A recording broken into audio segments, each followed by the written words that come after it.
ഉത്തർപ്രദേശിലെ 4 മെഡിക്കൽ കോളേജുകളിലെ ST/SC വിദ്യാർത്ഥികളുണ്ടായിരുന്ന 70% സംവരണം പുനഃസ്ഥാപിക്കണമെന്നാവശ്യപ്പെട്ട് പ്രതിഷേധം ശക്തമാക്കി SFI. UP സർക്കാർ അനുകൂല നിലപാട് എടുത്തതോടെ അലഹബാദ് കോടതി പ്രത്യേക സംവരണം എടുത്തുകളഞ്ഞത്. യോഗി സർക്കാരിന്റെ ദളിത് വിരുദ്ധ നയമാണ് തുറന്നുകാട്ടുന്നതെന്ന് SFI അഖിലേന്ത്യാ പ്രസിഡന്റ് ആദർശം സജി വിമർശിച്ചു. Special component plan, tribal sub plan എന്നിവ പ്രകാരം സ്ഥാപിച്ച അംബേദ്കർ നഗർ, കനൌജ്, ജലൌൻ, സഹാറൻപൂർ മെഡിക്കൽ കോളേജുകൾക്കുള്ള പ്രത്യേക പദവിയാണ് അലഹബാദ് ഹൈക്കോടതി എടുത്തുകളഞ്ഞത്. ഇതോടെ SC/ST വിദ്യാർത്ഥികൾക്ക് ഈ മെഡിക്കൽ കോളേജുകൾ ലഭിച്ചിരുന്ന 70% സംവരണം ഇല്ലാതായി. സംവരണം ഒഴിവാക്കണമെന്നാവശ്യപ്പെട്ട് സമർപ്പിച്ച ഹർജികളെ പിന്തുണക്കാനുള്ള ആദ്യത്തെ നാൾ സർക്കാർ നിലപാടാണ് വിധിയിൽ നിർണായകമായത്.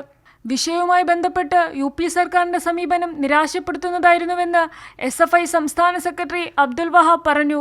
But because they do not believe in the values of social justices, they are inherently anti-Dalit, so they don't want to take up these issues seriously. We met the social welfare minister and the SC/ST minister, Mr. Asim Arun. He was very regressive in his ideas, in his talk with the students and SFI.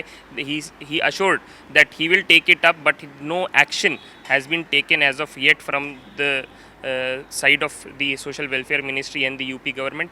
BJP-RSS കൂട്ടുകെട്ടിന്റെ Dalit വിരുദ്ധ മുഖം വീണ്ടും തുറന്നുകാട്ടപ്പെട്ടെന്ന് SFI അഖിലേന്ത്യാ president ആദർശം സജി പ്രതികരിച്ചു. 70% സംവരണം SC/ST വിദ്യാർത്ഥികൾക്ക് വേണ്ടിയിട്ടുള്ള സംവരണം ഈ 4 മെഡിക്കൽ കോളേജുകളിലും തുടരണം. ഈ നിലയിൽ ദളിത് വിരുദ്ധ സമീപനങ്ങളുമായി BJP-RSS ഗവൺമെൻറ്, ഉത്തർപ്രദേശിലെ യോഗി ഗവൺമെൻറ് മുന്നോട്ട് പോയാൽ ശക്തമായിട്ടുള്ള ഒരു പ്രതിഷേധം അതുമായി ബന്ധപ്പെട്ടുണ്ടാവും എന്നുള്ളതാണ്. അലഹബാദ് കോടതിയുടെ വിധിക്കെതിരെ സുപ്രീം കോടതിയെ സമീപിക്കാനാണ് SFI നീക്കം. അതേസമയം Indian medical professional association, Ambedkar Bharat student society തുടങ്ങിയ സംഘടനകൾ കഴിഞ്ഞ ദിവസം ലക്നൌവിലെ ഇക്കോ ഗാർഡനിൽ പ്രതിഷേധം സംഘടിപ്പിച്ചിരുന്നു. സംവരണം പുനഃസ്ഥാപിക്കുന്നതുവരെ പ്രതിഷേധം ശക്തമാക്കാനാണ് SFI അടക്കമുള്ള സംഘടനകളുടെ തീരുമാനം. കൈരളി ന്യൂസ്, ദില്ലി.